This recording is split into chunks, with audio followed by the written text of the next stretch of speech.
Mga kaibigan, ang aking anak, si Grace Po, Pilipino.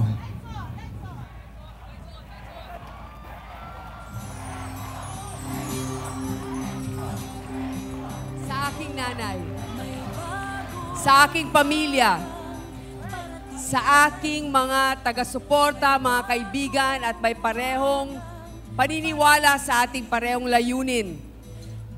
Sa ating mga kababayan sa Luzon, Visayas at Mindanao.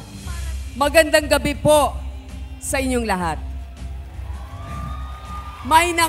May mga nakapagsabi na dahil daw ako ay isang pulot lamang, ako daw ay hindi tunay na Pilipino.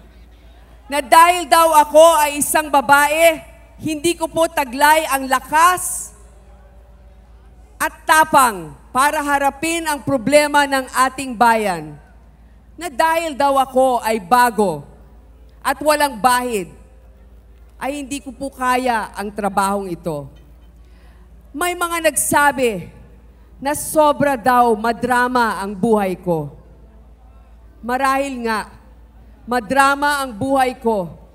Pero tulad ng marami nating mga kababayan, may pinagdaanan akong hirap at pait. Ngunit bumangon at lumaban sa kabila ng mga unos at bagyo ng buhay at tadhana.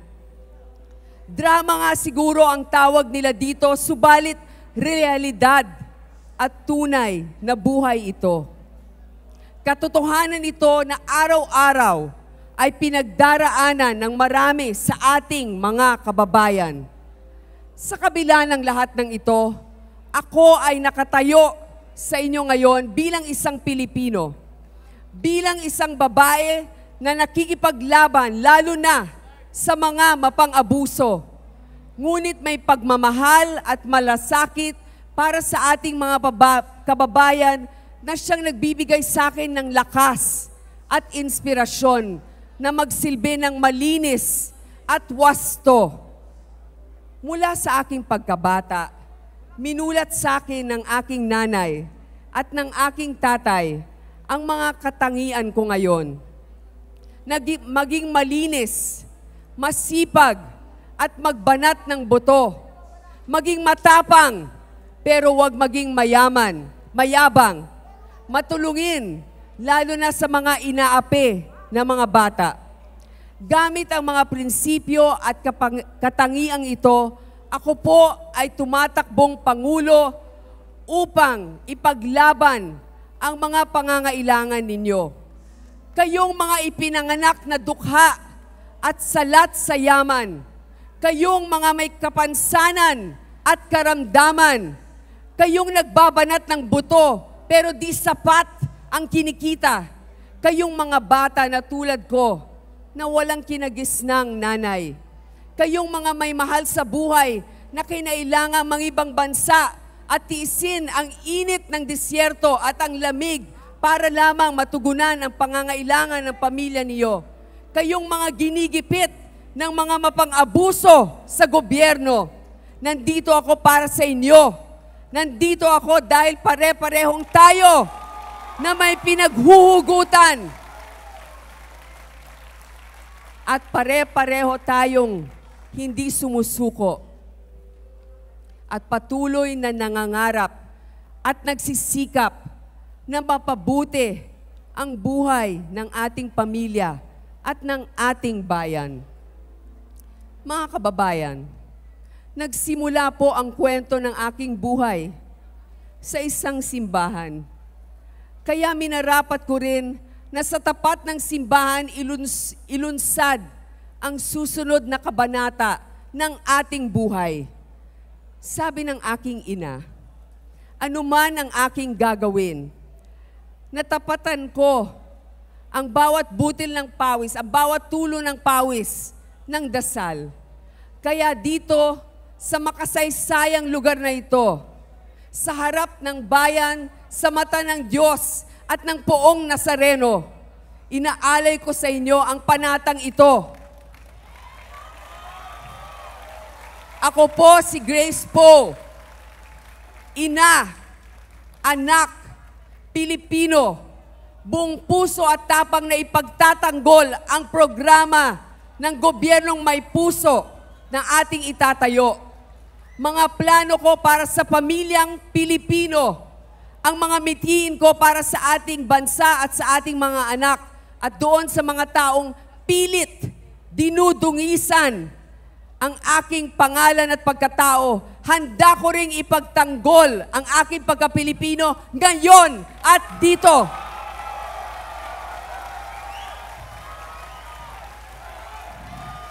Mga kababayan,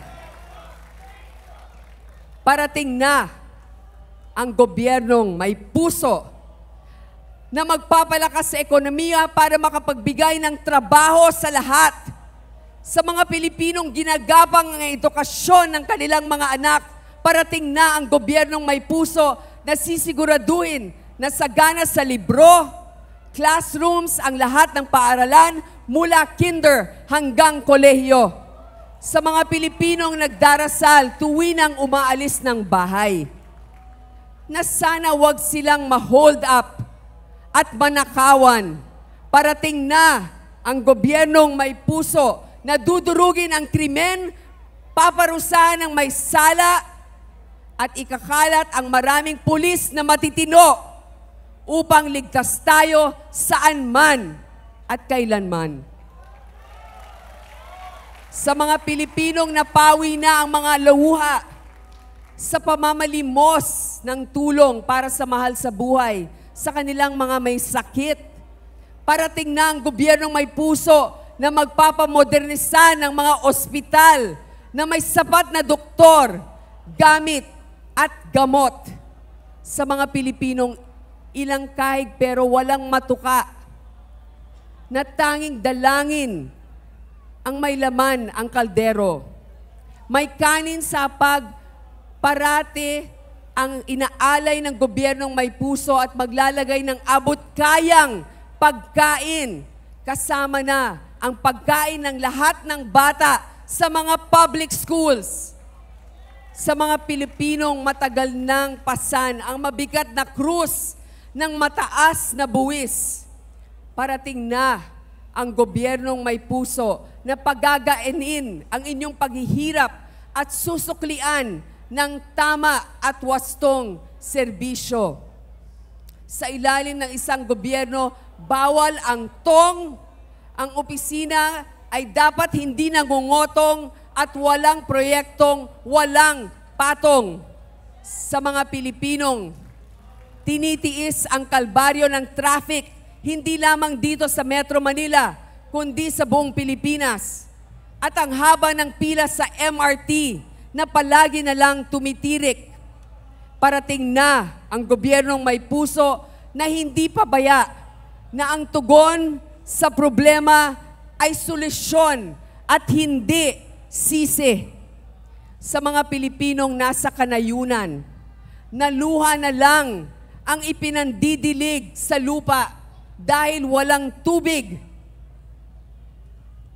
dumarating na ang gobyernong may puso na magbibigay sa inyo ng irigasyon, kalsada at mga ayuda ng pataba at kagamitan para sa mga magsasaka.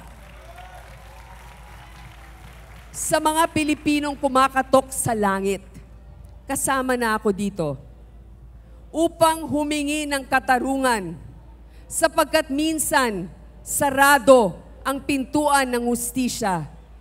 Nandito na, parating ang gobyernong may puso na pantay ipapatupad ang batas, ipapakulong ang abusado, mayaman man o nasa pwesto, kaibigan man o kamag-anak. Ito ay totoong kailangan magbayad, ipagtatanggol ang mga inaapi at ipaglalaban ang mga OFW saan man sila sa mundo. Sa mga Pilipino na ang pananaw, relihiyon o estado sa buhay ay nasa minorya. Silang mga biktima ng diskriminasyon, mga lumad at katutubo, mga LGBT. Parating na ang gobyernong may puso na buong igagalang ang inyong mga karapatan.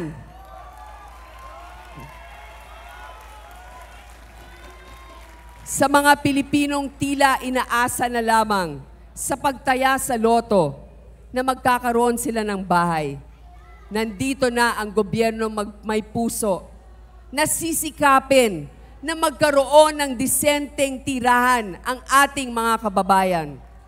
Sa mga Pilipinong sawa na sa bagal ng serbisyo ng pamahalaan, pagod na sa mahabang pila, pikon na sa tagal ng tulong pag may bagyo o sakuna.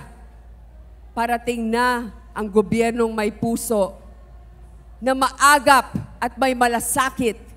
Isang gobyernong bawal ang tamad, bawal ang makupad at magnanakaw. Sabi ng aking ama, huwag mong sabihin na marami kang salapi. Huwag mong sabihin na marami kang tauhan. Pare-pareho lang tayo.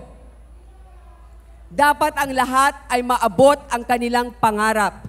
Na ang bawat bata ay pwedeng mangarap maging teacher, maging artista, maging pulis, matagumpay na magsasaka, doktor, Supreme Court Justice, at maging pangulo man ng bansa, babae ka man, pulot o dukha, dapat pantay-pantay.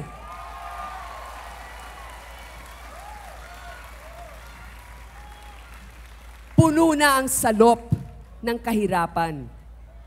Puno na ang salop ng katiwalian at dapat na itong kalusin. Ipaglaban natin na ang bawat isa ay may pagkain, may hanap buhay at may edukasyon.